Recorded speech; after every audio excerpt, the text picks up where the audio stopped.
l'heure. Passons à l'actualité internationale avec une révélation de taille quand on sait les rapports que la France a entretenus avec l'Algérie entre l'année 1962, date de l'indépendance, et 1978. Rapport tendu. En effet, le magazine Le Nouvel Observateur nous apprend cette semaine que pendant ces 16 années, la France a disposé en Algérie d'une base secrète qui lui permet d'expérimenter des armes chimiques. Hervé Brusini. C'était en Algérie, le 13 février 1960, la première bombe nucléaire française.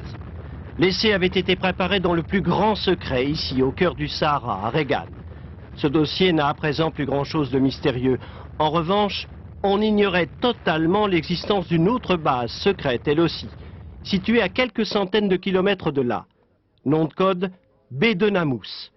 En fait, le village de Beni Welif. 100 km de long sur 60 de large, spécialité, les essais d'armes chimiques. Tous les pays qui avaient une certaine évolution industrielle et scientifique s'efforçaient de mettre au point des types d'armes, et en particulier des armes incapacitantes, c'est-à-dire des armes qui, en quelque sorte, paralysent celui qui respire ou qui reçoit sur la peau le produit chimique en question. Alors pourquoi l'Algérie indépendante acceptait-elle des expérimentations sur son sol? Mais Bédenamous, c'est au Sahara.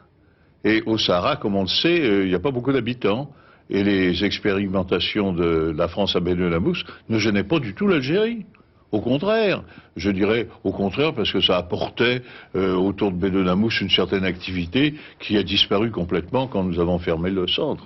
En fait, la base de Bédenamous avait été prévue par une annexe secrète aux accords d'Évian.